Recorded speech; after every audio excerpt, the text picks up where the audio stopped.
dance floor and doing this beat down. You probably wish that you could fast forward.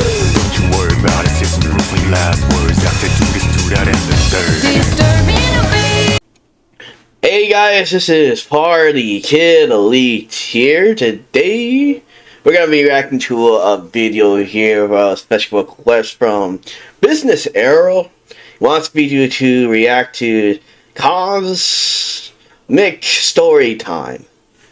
And then he wants me to react to the Simping for the School of BOP. Back in high school. But, this is interesting. I don't never react to this content before. But hopefully this is interesting. I did this to just, you know, I just pressed it to make sure I'm on the right page. And now we're going to react to this one right here. Simping for the School of BOP. Or Bobby or something. I'm interested to see. Well, let's hear him out. Let's see. Back in high school, I knew this one girl named Kiki. Puerto Rican shawty. At the time, she was bad as f***. Bad as f***. She had that ass on her that just made a motherfucker stop whatever it was that they were doing to turn their head and go, God damn. Now, at the time, I was like 14, 15. As many of you know, I was skinny, insecure, built like a twig, super low self-esteem, extremely awkward, zero game, and zero awareness to female nature and how they move, especially in high school. I was still programmed by movies to treat all women like Disney princesses. And yes, Kiki, bad as f***. But unaware and naive I did not even know that Kiki was literally the school cum dumpster, aka the school thought. Literally. How much of a thought was she? Put it like this, bro. She literally posted on her private story that she's not taking any dick below 17 inches. What the freak? What the f*** did this bitch just say? Yes, I'm not f***ing kidding. That special ed dead life came out of her mouth. She really came on her private story and said any guy who is packing below 17 inches is small. Bro, as a man, let me tell you right now, I don't f***ing want a 17-inch. That sounds like a curse, not a gift. At that point, I might as well just jam my whole leg up your vagina. 17 inches, bro, that's a f***ing baseball bat. I literally swiped up on her story and said, there's something seriously wrong with you. If you're a man and you're packing anything above 12 inches, please be concerned. Not proud. Go get checked.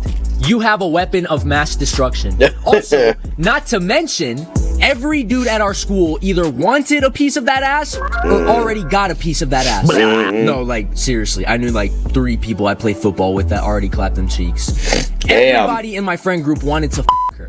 Cause bruh, I'm not exaggerating when I say this, she probably had the fattest ass at our school. Hands down. Seriously, I'm not kidding.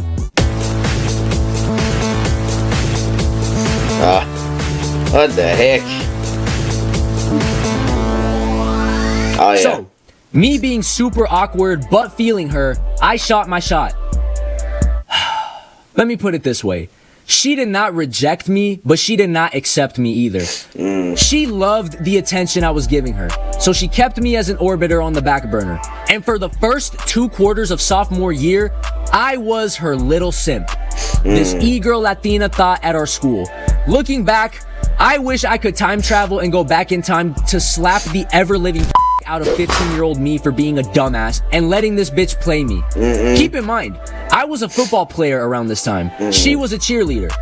And we spent a lot of time together. Like, we did relationship shit, but we were not even dating, if that makes sense. We even slept on the phone on FaceTime together. Shawty changed naked on FaceTime in front of me. Everybody at school thought we were f***ing. I'm not even kidding. Even my homie Josh was like, I swear to God, you're f***ing. I know it. Dude, I know it. I swear to God, you're f***ing. I swear. I knew it. I f***ing knew it. I don't have a shotgun. I gotta get him closer. Alright, bro. I'm about to slide. I'm about to go hang with Kiki at CJ Mall. Okay. Don't f*** her on the Subway kitchen counter. Okay. Whole time, I was still a virgin, and she was giving me zero play. Zero. No kiss, no cheeks, no top, nothing. She just liked my attention and emotional validation. Cause I wasn't hip to game, bruh. I was a fucking simp. I was clearly feeling her and wanted her, yet she was telling me all her hoe stories, activities, including this one time where she told me on Snap that she was getting ready to link with this baseball player at our school. She went over to his crib and gave him top. And I just sat and listened to all the dirty details instead of realizing my worth. Why? And realizing, this bitch is a thought and she's friend zoning the fuck out of me. And she's not feeling me and she's telling me the most nasty shit she just did with a guy instead of doing it with me. Yeah, alright, little lesson learned. Stay away from these people. They ain't worth this. Block, cut off, never speak to her again. That's what I would have Find you a better girl. Find you a better girl than that, okay? done now. And that's what I should have done. But me being the insecure, naive, weak, beta cuck simp that I was at 15, I sat there and my dumbass logic was, maybe if I put up with her getting ran through and listen to all her problems, trauma, baggage, and stories, one day, just one day, she'll give me a chance to be her boyfriend. Nope. She was extremely damaged too. Her biological mother died from a heroin overdose when she was in 7th grade. Damn. She even walked in on her mom dead on the floor, foaming at the mouth. I can't imagine the trauma this caused her. Yeah. She has not been well since. But it was so fucking weird because we were not dating or hooking up, yet every single time she saw me talking to other girls, she would get extremely, and I mean extremely jealous and be like, No, you can't talk to those girls. They suck. Why are you talking to them and not me? you see how backwards she is? She even wanted me to buy her shit on Wish and Amazon, like these little e-girl belts and shit. She would also try to put me on with her friends when I wanted her. She also stole like 3 of my hoodies. Forgot to mention, she also gave me her Snapchat password to take care of her streaks when her dad took her phone. Because he would take her phone in the afternoon. Strict dad. And out of curiosity, I would go to her camera roll on Snap. Why? The photos and videos that I found that were taken the days I had to do her streaks were not in her My Eyes only. They were out in the open. Mirror pics of her butt ass naked, titties out, ass out, everything out. Videos of her playing with herself, almost like she knew I was finna see them, which is why she did not put them in her My Eyes only. And get this. In some of these videos, she was wearing the hoodies she stole from me. Nothing on the bottom, but my hoodie was what she would be wearing in the video. It was clear as day that this bitch was intentionally doing this shit, and it was clearly obvious that she was teasing me. She was showing me exactly what I was never finna touch, but I didn't know that at the time. I even asked her one day, what would she do if I kissed her? Hypothetically speaking. And she said she would push me away. What? I went to her house one time to study. We did not do shit, by the way. But she posted a TikTok of us. It got to a point this cycle was extremely toxic. Forgot to mention, I found out this bitch was talking shit about me behind my back to some of my homies and homegirls, saying how I was weird, this, that, and the third, and how she's just using me to get free shit. So that's when your boy finally started to wake up. I was like, okay, bet. This bitch does not f with me. Fall back. I could tell she did not like me how I liked her. We got into way more arguments because I was tired of getting zero return on my investment, and I started ignoring her. This drove her crazy. She started spamming my phone, sending her friends to spam my phone, spamming my little sister's phone, spazzing on me in school when she saw me, trying to control me almost. I remember one argument where she told me exactly how she felt about me. I knew you had a crush on me, but guess what? I didn't like you back. And that, ladies and gentlemen, was the day I was absolutely done with this dumbass, bird-brained ass bitch.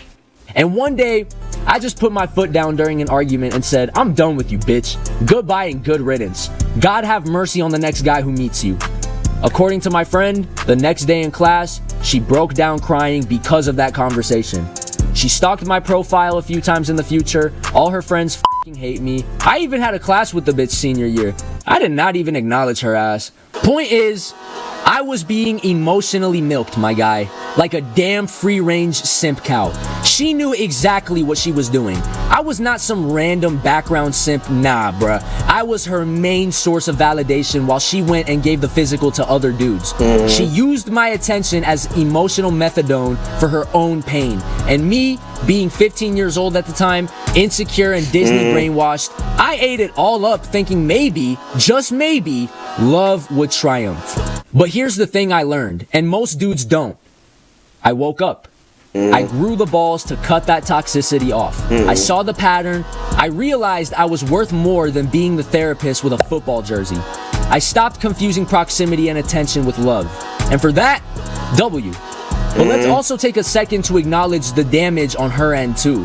That trauma from her mom's death, that shit will mess anyone up. Yeah. It doesn't excuse her behavior, but it does help explain some of her self-destruction. Yeah. She wasn't just hurting me, she was hurting herself and dragging me into her chaos because misery loves company. And the hoodie thing, yo, that's some psychologically twisted territory. She's out here doing solo content in my hoodie while friend zoning me? That's diabolical. That's like final boss level manipulation. She wanted to own me without giving me anything in return. Pure control. And the jealousy when I talked to other girls, classic manipulative behavior. She did not want me, but she did not want anyone else to have me either. That's how insecure people hold on to others. Not with love, but with power and guilt. Final verdict, I took an L back then, but it turned into a massive W in the long run. I got played, yes, but I learned game. I learned self-worth, I learned boundaries, I dodged a bullet wrapped in curves and trauma. And now I have an absolutely wild story to tell y'all. If 15-year-old me could see me now, he would probably cry at first, and then dab me up and say, thanks for slapping sense into me. Me now, I would not even look a woman like her's way. Feel me? And that right there is growth. The fact that I would not even give a second glance to someone like her now means I have officially leveled the up. I don't chase chaos anymore. I see the red flags before they're even planted. I know my value. I know the difference between sexy and toxic. And I don't confuse a fat ass with a pure soul. That experience hardened me up in the best way possible. Pause. I did encounter more demons like my ex, but that's a story for a different day. And it was more lessons I needed to learn. It gave me a radar for manipulation, fake affection, and emotional leeching. It sucked in the moment, but now, I walk different, I move different, I see through the smoke and mirrors. It's not about hating women like her, it's about recognizing the pattern, knowing we don't need to be involved, and walking away without hesitation or bitterness. That's king energy. I dodged the spiritual STD, man. Alien out. Okay. That was interesting right there. That's a wild story. But I'm gonna subscribe to this guy. Oh, good contact though. But okay. I guess you guys better listen and learn from these people. You know, not all girls are like that. But, I mean, you could also say the same thing to a guy too. Toxic sides to both sides, but yeah, you gotta be careful around these types of people, okay? They'll give you red flags. And if you probably don't notice, it might be too late for you. But if you go too deep, you're fucked. That's what I'm gonna say. But this is interesting. Yeah, learn different perspectives. Alright guys, we're gonna end this video right here. If you guys want more Party Kid Leak, subscribe to the channel, leave a like, and comment down below. Tell me what videos you want me to react. If you got any requests, you know, comment down below. Tell me what video should I react. And then, what else? What was I about to say? Yeah, that's it. Well, tell me about stories. Tell me about this video right here. What do you guys think about this entire thing? Alright, I'll see you guys again.